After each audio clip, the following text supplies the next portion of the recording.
So at the time of doing this, Cummings is still giving evidence, but we are still in absolute insanity. Like, I cannot believe some of the stuff that has come out of this. I mean, it's been absolutely insane. I mean,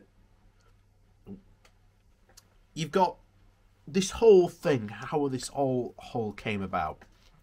There is no doubt in my mind that the way this has played out, especially today, is you have seen Cummings essentially rise from the woodwork, essentially, to come and take revenge on Boris Johnson. I think that was the number one way he has handled this.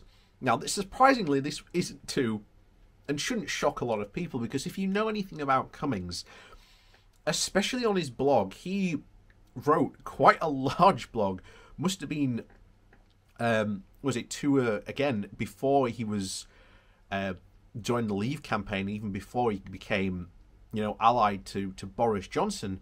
He wrote a large blog saying how much he would love to destroy the Conservative Party because he no longer believed that they were in the best. I think it was because they were not for the best interests of the UK, and that they were a privileged group of people who shouldn't be allowed anywhere near leadership.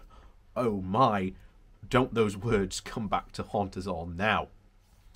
So what's essentially really been going on today is more or less the confirmation of what a lot of us have, been saying for quite some time, that Boris Johnson operates probably one of the most toxic forms of office environments you could possibly think of. And that is one of just pure and absolute chaos. And that's not me just saying that. It's not us saying from an outsider's perspective. That is coming from Dominic Cummings himself. But before we get into more of this, mess that Dominic Cummings is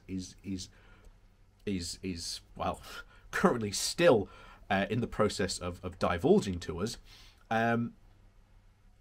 please do remember to hit that like, share, and subscribe button. And also down below there is a link to my Patreon page, as well as a one-off donation link called Buy Me a Coffee, where you can, buy me a coffee. And as always, thank you to all those people who do support me those ways, or to all the people who just hit the like and share buttons as well. Like I say, every little helps. And obviously at the end we'll go through potentially what this might all mean. But like I say, at the moment he's still out there giving evidence, and I don't think he intends to stop, or maybe anytime soon. And apparently some sources say that this has been, remember, he was only meant to be giving testimony, I think, for about 2 hours, and he's been going since about 9:30, I think, this morning. And apparently it's because MPs keep on coming in with more questions. So who knows how long this session could last. It could still be going on till 7 o'clock this evening. By the way, I will be doing a live stream later this evening, so I'll see you there. Who knows, we might abandon our live stream to maybe finish our roundup for that. But anyway, let's go over some of the big key points of today that have been brought up.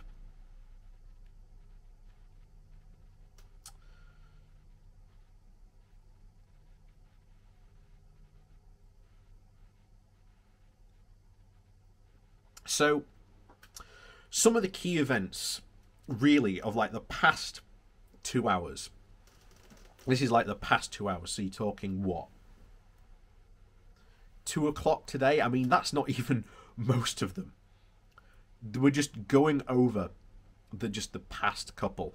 Now, what was surprising, I think, to a lot of people, and I think, honestly, what is really set in motion to say that, okay, this is him actually being genuinely open and honest about this, is him coming forward and actually saying, okay, I bear some responsibility. I did have some persuasive power over the PM, but my influence over the PM has been vastly overstated by the media. And I think we can see in some of his testimony that is definitely the case, because he was in some cases where he was saying to the PM, hey, we need to lock down, and it was very clear that the PM was not listening to him. And I think that it was very, very clear that if sooner or later the PM had to bow to some sort of pressure.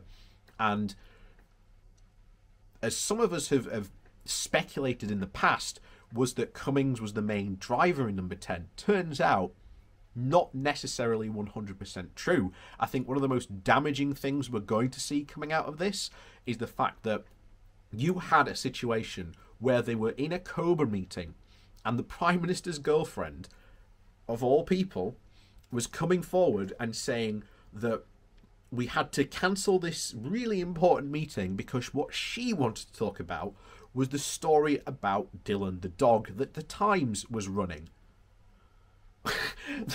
That just goes beyond ridiculousness. The other thing that we definitely get a picture of going, as I said at the start, was the fact that Boris Johnson is currently running a cabinet of complete chaos. No one knows who's doing what, and everyone doesn't know what each one, the right hand doesn't know what the left hand is doing, and everyone is too scared to ask because they might upset Boris. And he likes that, because if you've ever heard of like different toxic environments, I think this is like the again suits down Boris to a T, the narcissist in charge environment. And essentially everyone must pay deference to the leader, or else you get the sack. And that definitely does seem to be the reason why. We know full well that his cabinet was chosen to be, a gaggle of yes men, and that's exactly what we've got, a gaggle of yes men who will do and defer to Boris. And it's kind of weird that we got Cummings saying about all this chaos that was happening, and then what they needed was to have a dictator in this place, that the Prime Minister should appoint someone and say, you speak with my voice, so go and do it. And it's kind of shocking, because that's sort of what the Prime Minister should be doing. The Prime Minister is, quote-unquote, technically the dictator in that regards. He says, hey, go do this, do it. Now, we've also got several, I think, damning accusations against Matt Hancock. That's not surprising. We all knew Hancock was failing massively during this. So Cummings coming out and saying, and especially having an axe, what a lot of people have said, having an axe to grind against Matt Hancock, not surprising. But quite shocking at the same time. So will the person who we see go be Matt Hancock after all this? Might there be enough pressure from Conservative backbenchers to get rid of Hancock? One of the big things that we are going to also have to look over on this is what was the consequence of all this. At the moment, obviously, it's still going on, so we don't know what the consequence of Cummings giving evidence is going to be. We do know that Cummings has confirmed that he did hearsay the mortal words muttered by the Prime Minister, that he would rather let the bodies pile high. So that is now not only a secondary source, third-hand sources. This is actual first-hand account of someone actually hearing the Prime Minister say that. So that is still something that is going to follow Boris, especially for some time to come, especially now that Cummings has gone and said, I've heard the Prime Minister actually say it. Again, there are rumours that, again, this is recorded somewhere. Whether, if that comes to light, that will be huge. If that happens, this might be a pushing for, shall we say, that recording to, shall we say, slip out and be released. Who knows? We don't know. Again, the consequences of this are definitely going to play out today and tomorrow. But, oh boy. Oh boy, oh boy, oh boy.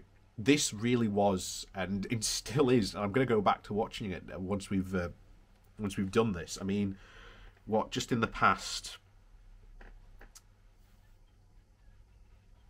couple of minutes, just from the highlights of this, thousands would have died. Thousands wouldn't have needed to have died because if he had locked down earlier. That's damning. Upsetting and bleak from the response from a lot of the, COVID families that have lost their families due to that. Boris Johnson has refused to even deny or dismiss, he dismissed COVID as a scare story. That is incredibly damaging back from the beginning of the pandemic. And here we are now with one of the big things that Cummings came out and said, that this government failed us on COVID and it failed to protect us. And say what you will about the rest of what Cummings has had to say, but the fact that someone from almost like, described as the parrot on Boris Johnson's shoulder, the accompanying piece to his repertoire, Dominic Cummings, coming out and saying that's damaging. How will this play to the public? We don't know at the end of the day. Like I say, we don't know. There are going to be lots of unknowns, and we're going to have to see how they play out Thursday and Friday, especially into tomorrow morning's papers, because those could be the deciders on, shall we say, how long Boris Johnson stays around. Because I've said before, Boris may very well decide to bounce before, shall we say, the seat becomes a bit too hot for him to handle. So, as always, thank you very much for watching. Please do remember to hit that like, share and subscribe button. And of course, down below there are links to my Patreon page, as well as the One Up Nation link, buy me a coffee. And as always, thank you to all those people who do support me that way. And we'll see you all next time.